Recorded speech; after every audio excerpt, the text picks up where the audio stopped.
Hello and welcome to this review of the HP Touchpad, which is HP's second tablet and it's probably its last, since HP announced last summer that they wouldn't be making new WebOS devices. So let's start with the hardware. First we have to get it out of the box.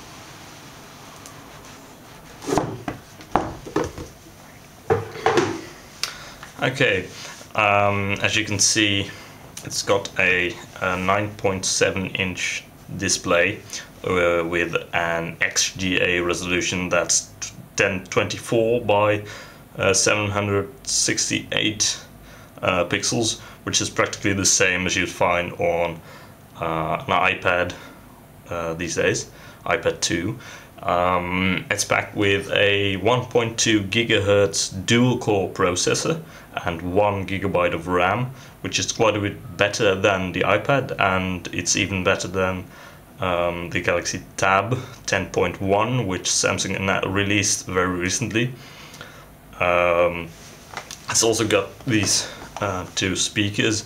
They were made by Beats Audio, which means that the speakers are terrific.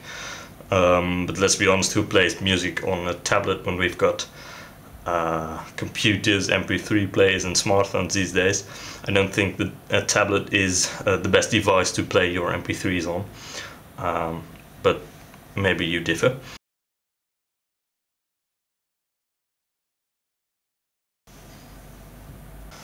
Okay, so now let's talk about the software. Let's take a look at it. Straight out of the box, the Touchpad runs on WebOS, which is quite a bit different from Android or iOS. This home screen you see right now doesn't allow any icons to be placed here, so you'll just have to do with the dock down here. That offers you 5 places for shortcuts, so 5 changeable icons that will open an app for you if you tap on one of them. Changeable, as you can see. And the dock also contains one icon that isn't changeable. That is the icon that leads to all your apps.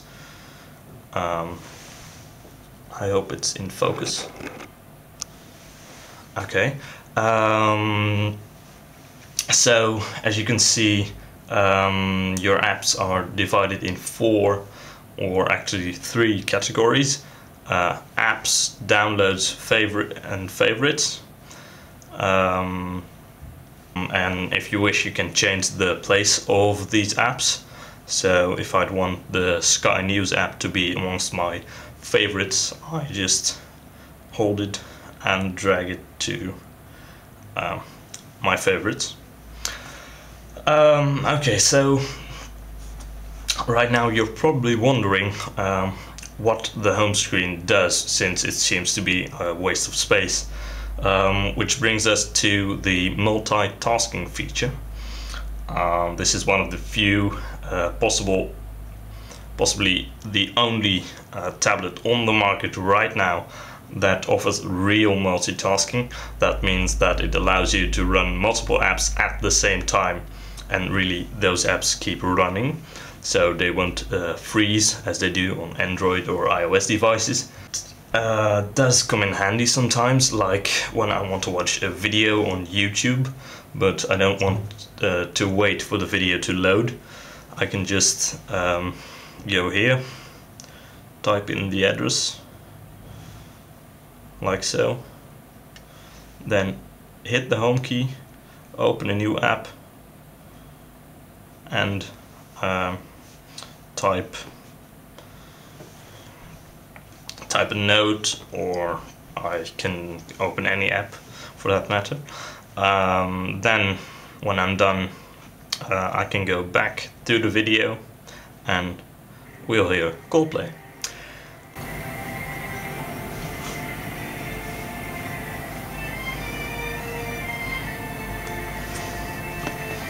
Okay, well, honestly I think that's a great feature, but I doubt if it's the smartest way to deal with such a lot of space.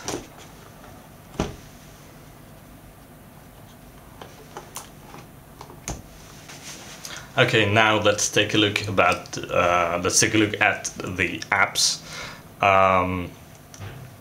It does have all the apps pre-installed that you'd expect it to have. A native email client, maps, a calendar, a note-taking application, and of course Quick Office that enables you to view and edit all your Microsoft Office documents. Let's take a look at the app catalog, which is similar to the App Store or the Android market on those other devices, which is for me the biggest disappointment of this device. First of all, it's slow. It takes a long time to load a page, and scrolling isn't as smooth as you'd expect it to be because, well, it does have that huge processor, and you'd expect it to be quicker then. Secondly, if you're not in the US, it's pretty much useless, this App Store. Especially when you're in Holland like I am. There are no paid apps, none, and most of the free apps that are enabled for my country were designed for smartphones. So they let's take one I have installed. They look like this, which is a big disappointment if you'd ask me. Okay, so oh, before I forget, let's take a quick look at the browser here. I must say I'm quite impressed by it.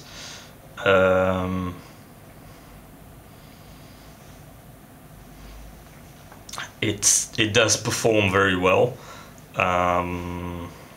Sometimes it takes some time to load a page, but as you can see, scrolling it is very smooth. Scrolling out also, it's a delight.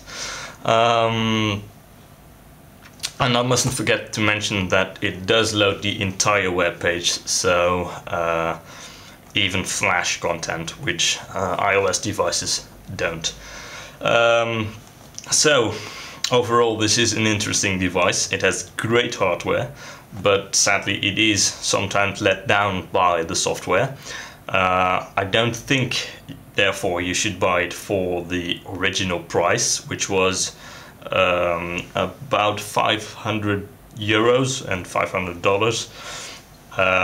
But I do think it's way more worth than the 140 euros HP asks for them these days. So it's a bargain right now. Well, okay, thank you for watching.